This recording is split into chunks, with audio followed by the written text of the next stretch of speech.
In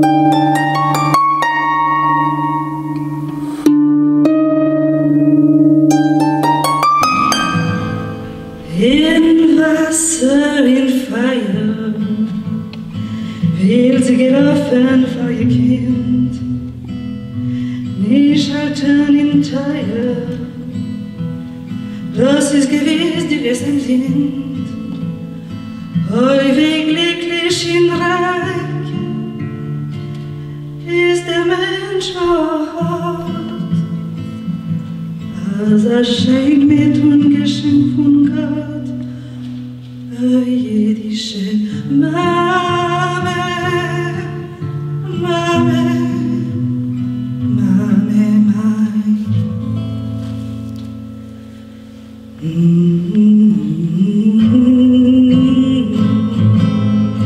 Na, na, na, na.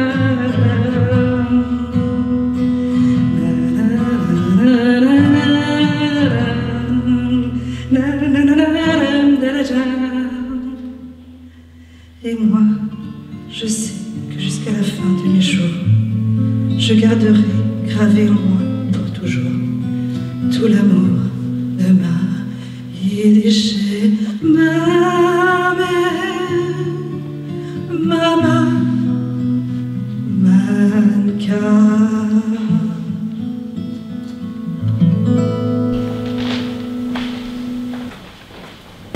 Verkov a écrit « Une des plus grandes malédictions de l'espèce humaine, c'est sa prodigieuse faculté à l'oubli. » Mesdames et messieurs, c'est pour cela que nous sommes là ce soir. Pour ne jamais oublier, afin que jamais les horreurs du passé ne se reproduisent. Bienvenue à cette conférence lecture autour de la vie et de l'œuvre de Krystyna Jewulska, une femme extraordinaire qui a vécu l'indicible. Et pourtant, elle l'a écrit, elle l'a raconté, elle l'a partagé. Ainsi que les passeurs et passeuses de mémoire que vous allez rencontrer ce soir vont vous partager sa petite histoire dans la grande histoire.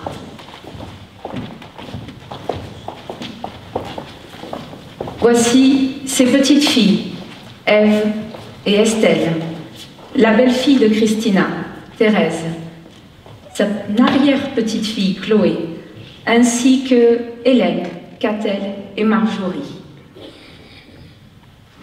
Et nous allons commencer avec Ève, qui va vous raconter l'histoire de Krystyna. Krystyna Jewulska, ma grand-mère, de son vrai nom Sonia Landau, est née à Łódź, en Pologne, en 1914, dans une famille juive. Elle avait une sœur, Basia, de 8 ans, sa cadette. Son père était juge de paix de sa communauté et jouait beaucoup aux échecs. Sa maman était sage-femme. Après des études de droit, elle était assistante juridique quand la guerre a éclaté. Lors de l'invasion allemande, la famille a quitté Łódź pour Lwów, que les troupes nazies n'avaient pas encore atteinte. Puis, avec l'avancée de l'armée allemande, la famille, à l'exception de sa sœur, mais en compagnie de Bolek, son fiancé, est obligée de rejoindre la communauté juive au ghetto de Varsovie. La suite va vous être racontée par mon père. Le ghetto, comment le décrire? C'est un endroit où on vivait que des atrocités. Je ne sais pas est-ce qu'on peut appeler ça une vie. C'était l'endroit à Varsovie surpeuplé, sur la surface de 2,4 km². On avait entassé près de 400 000 personnes qui vivaient dans les appartements ou dans un appartement de 5 pièces, il y avait 5 familles, chacune de 4 ou 5 personnes. C'était impossible à vivre. Et en plus, il n'y avait pas assez de travail pour tout le monde, donc pas de nourriture, ce qui fait que tout le monde avait faim. Dans cette situation, ma grand-mère, elle allumait le feu sous une casserole remplie de l'eau, mais dans l'eau il n'y avait rien. Elle espérait qu'à la fin de la journée, elle pourra ajouter quelques légumes, peut-être quelques nouilles. Mais non, l'eau restait vide jusqu'à la fin de la journée. C'était ça la soupe qu'elle avait, rien. Quand les enfants qui mouraient de faim, les adultes mouraient de faim, les vieillards mouraient de faim, tout le monde avait des problèmes en permanence. Finalement, le peuple juif se meurt entre quatre murs dans l'indifférence générale pendant cette période-là. Totalement. Quand on marchait, il a fallu enjamber les cadavres, dont certaines étaient recouvertes par un morceau de journal. Mais la puanteur s'est propagée partout et c'est resté. Et le pire, c'était le désespoir. C'était tout le temps de pire en pire, de pire en pire. On n'avait aucune chance que ça s'améliore. La seule chose dont on avait peur quand même encore, c'est d'être arrêté et transporté vers les camps d'extermination, tels que Treblinka ou Majdanek. On savait que là-bas, il y avait des trains qui partaient pleins et qui revenaient vides. Et on ne savait pas pourquoi exactement, mais on s'en doutait, et de plus en plus, on avait des informations. Entre ces convois, la famine et les assassinats de masse, les ghettos se vident petit à petit. Le texte qui suit se situe lors d'une rafle en août 1942. Nous sommes à peu près à 2 mois avant la fin du ghetto, dans l'appartement où vivent entassés Christina, ses parents, son fiancé Bolek, mais aussi bien d'autres familles. Les nazis sont dans l'immeuble, ils sont proches de l'appartement, l'issue est connue de tous. L'arrestation, le train, puis les camps. Thérèse. La porte. Tous, nous nous précipitons en troupeau dans la salle de bain. Pâle, mais souriant, Bolek déplace l'énorme porte-manteau à parois, le plaque contre la porte, après l'avoir refermé sur nous. Il nous crie « Ça va, on ne voit rien, mais il faut vous tenir tranquille, pas de bruit. Ne vous en faites pas pour moi, ils ne mourront pas vivants. » On entend les vociférations des Allemands, des coups de feu, les cris déchirants des victimes. Mon père a la tête courbée. Un souvenir me vient subitement à l'esprit, celui du récit que me fit Bachia, ma sœur, de son dernier voyage. Je me le rappelle mot pour mot. En approchant de Lublin, je sentis une odeur de brûlé. « Il y a le feu, dis-je. » Une des femmes dans le wagon jeta un coup d'œil éloquent. L'odeur de brûlé devenait toujours plus forte. Un garçon m'observait d'un air narquois.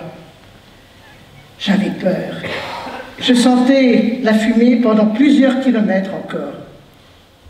Sur le chemin du retour, au même endroit, même odeur suffocante de fumée, de brûlé. Dans le couloir, je demandais nonchalamment à une jeune fille « Tu ne sais pas par hasard ce qu'on brûle par là ?»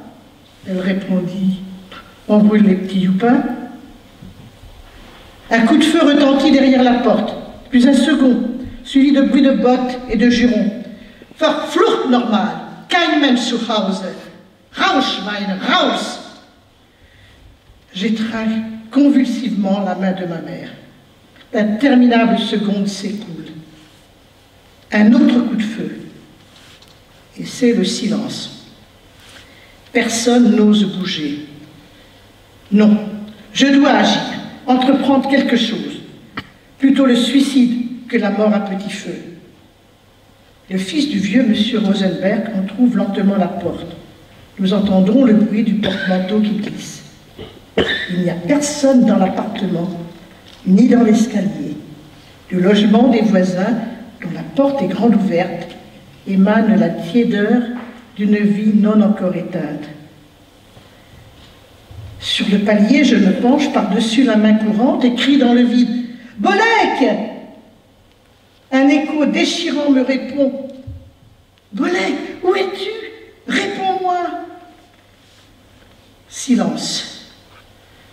Je dis à ma mère « Un gendarme que j'ai réussi à soudoyer se tiendra à la porte du ghetto à 3 heures.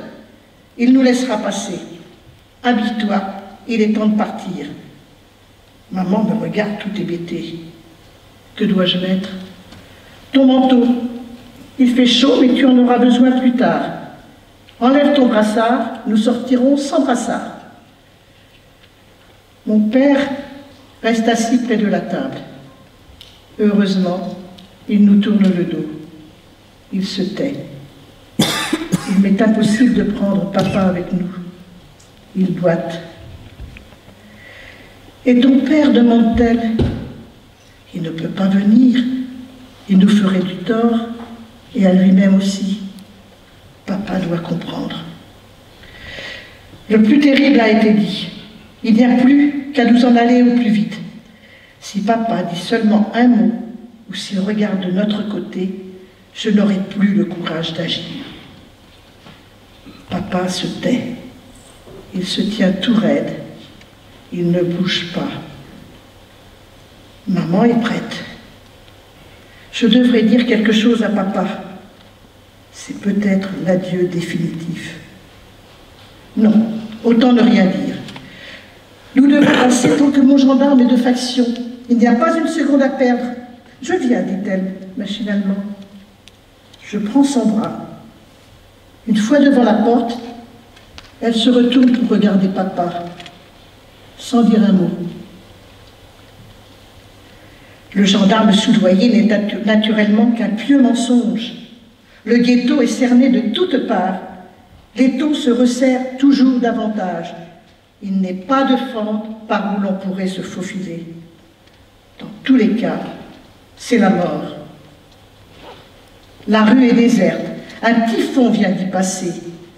Les trottoirs sont jonchés de vêtements épars, abandonnés dans l'affolement, de photos, de débris de porcelaine, de livres de prières. À mesure que nous avançons, cris humains, hennissement des chevaux, aboiement des chiens deviennent plus proches. On distingue de mieux en mieux les charrettes vers lesquelles sont brutalement traînés les malheureux arrachés à leur foyer. Nous nous dirigeons de ce côté, droit dans la gueule du loup. Il n'y a pas d'autre chemin. Nous y voilà. Autour de nous se déroule le grand massacre. Personne ne nous appréhende.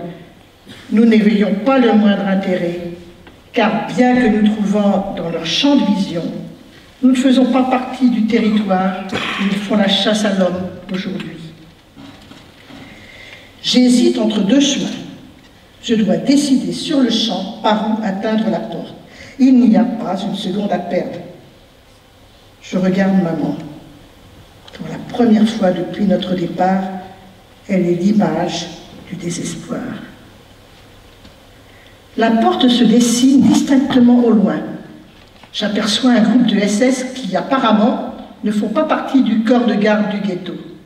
Cravache en main, ils semblent assister à un spectacle passionnant se déroulant de ce côté de la grille. Je fais un effort désespéré pour étouffer ma peur. Je dis à ma mère, tâche de sourire, ne montre pas ta peur. Nous avançons au milieu de la chaussée. Mes jambes sont de bois, ma langue, ma gorge, mon palais semble calciné. Une pensée m'obsède, qu'il tire d'abord sur moi, ne pas voir ma mère s'écrouler. Il ne reste que quelques mètres. Je me dirige vers une sentinelle. D'un geste résolu, je sors de la poche de mon manteau une pièce d'identité m'autorisant à circuler dans le ghetto en tramway attelé. Une étoile s'étale en plein milieu de la carte. « Vite !» dis-je fermement à la lui tendant.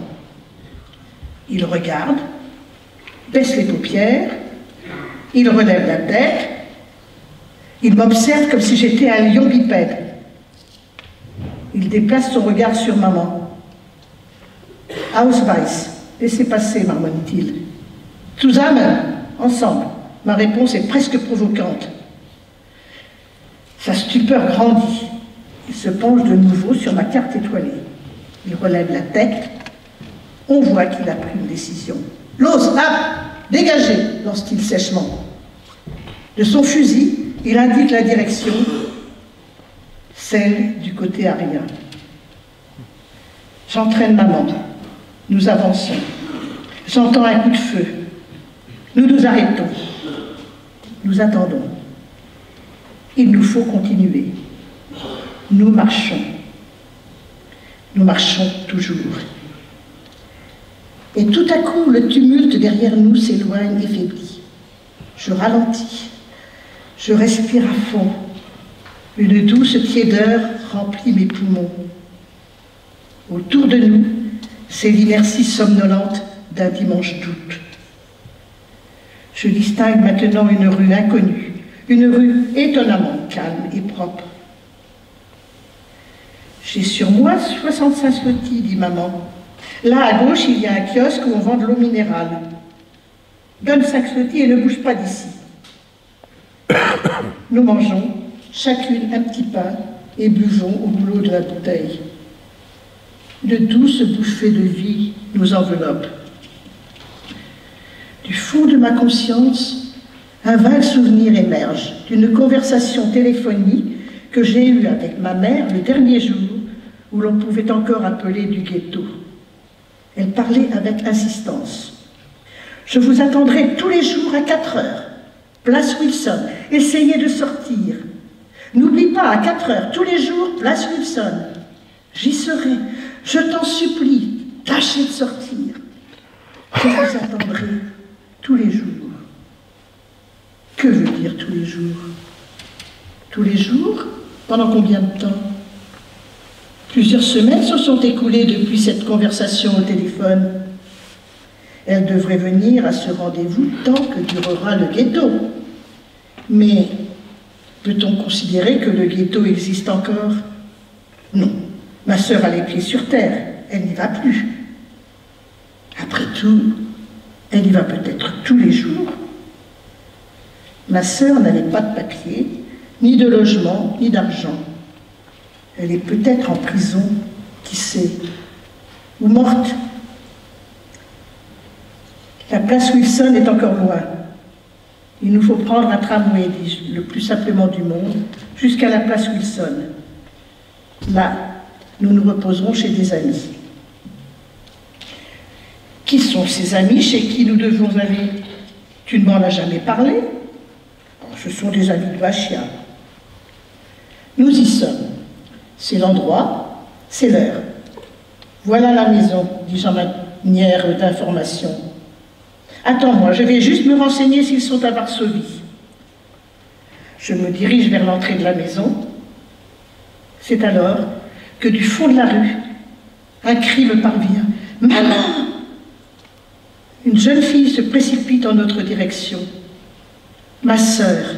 « Oh mon Dieu !» semble-t-elle en étreignant maman. Je ne suis pas venue depuis plusieurs jours. Je n'y croyais plus. Aujourd'hui, j'ai décidé d'y aller encore une fois, la dernière, sans l'ombre d'un espoir. Comment savais-tu? Bégayait maman. Comment pouvais-tu savoir? Les femmes ont réussi à s'échapper du ghetto et elles vont faire la rencontre d'un certain Frédéric qui va les aider et les prendre en charge. Et curieusement, la première chose qu'il lui dit, c'est « Tu dois partir 1 semaine à la campagne pour bronzer et manger ». Est-ce que tu peux nous expliquer pourquoi, Tadeusz? À ghetto, comme ils n'ont pas mangé, il est évident qu'ils ont tous maigri. Étant maigres et pâles, on voyait tout de suite, même s'ils n'avaient pas d'étoiles jaunes sur le brassard, on voyait qu'ils sont probablement sortis du ghetto.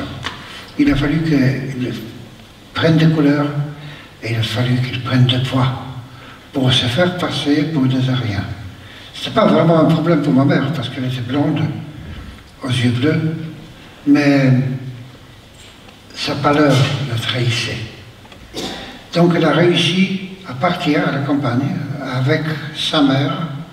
Sa mère est restée à la campagne. Et sur la route pour allant là-bas, ils ont vu un wagon de train qui allait vers le camp d'extermination, rempli, wagon à bestiaux, rempli de gens parmi lesquels ma mère a cru reconnaître son père. Ce n'était pas le cas. À Varsovie, pour continuer à vivre, les Juifs qui se sont échappés du ghetto avaient besoin d'avoir de faux papiers. Et ma mère, avec son ami chez lequel elle habitait, elle s'est mise à fabriquer des faux papiers. Elle est rentrée donc dans la résistance. Et quand elle faisait les faux papiers, parmi d'autres, elle a fait pour un ancien SS qui a déserté parce qu'il est tombé amoureux d'une jolie petite juive qui travaillait dans un cafétéria, qui lui servait les cafés. C'était une petite noiraude.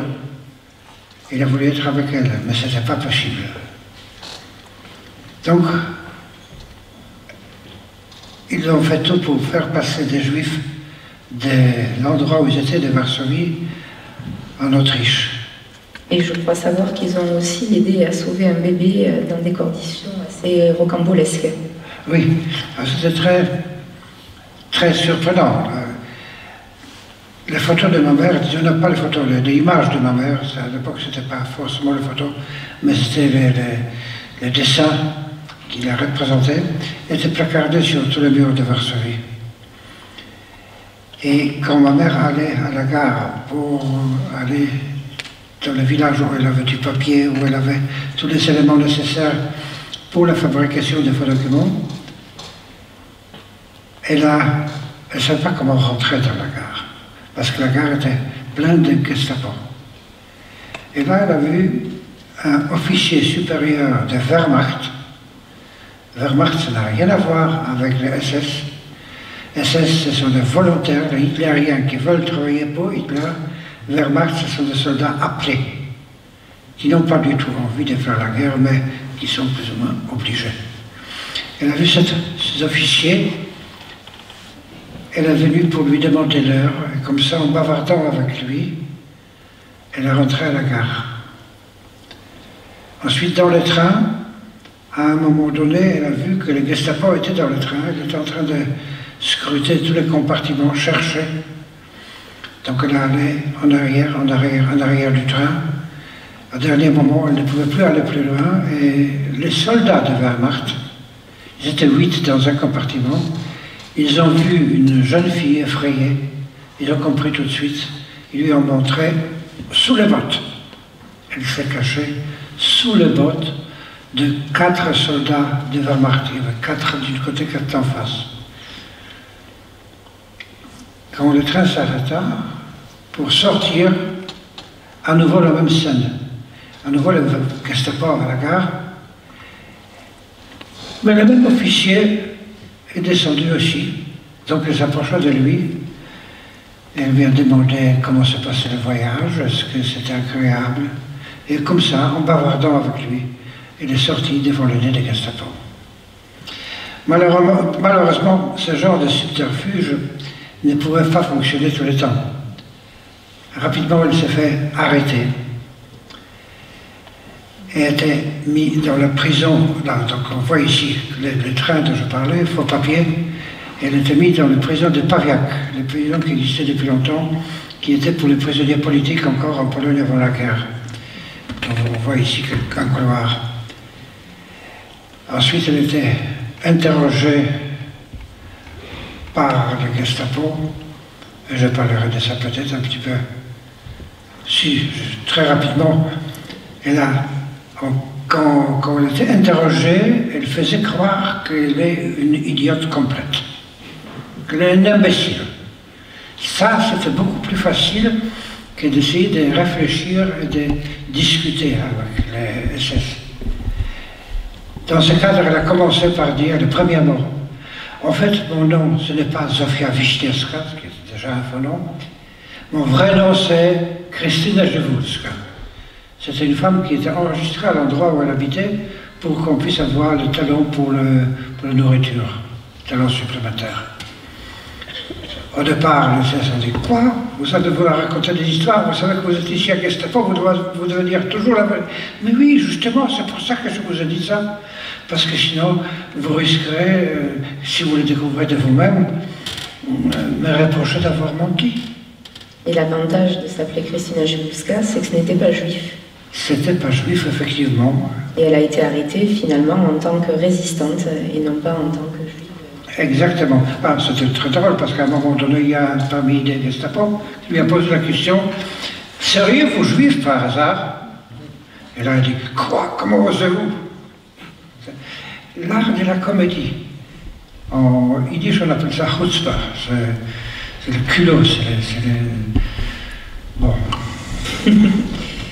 Et donc Christina est arrêtée en tant que résistante et c'est ce qui va l'aider puisqu'elle ne va pas être envoyée directement au camp d'extermination d'Auschwitz II-Birkenau, mais à Auschwitz I, qui est un camp de travail où elle arrive en 1943. Et elle y part avec son amie Zouchia, dans un convoi de 800 personnes, et seulement 7 vont en revenir. Le passage qui va vous être lu maintenant relate son arrivée.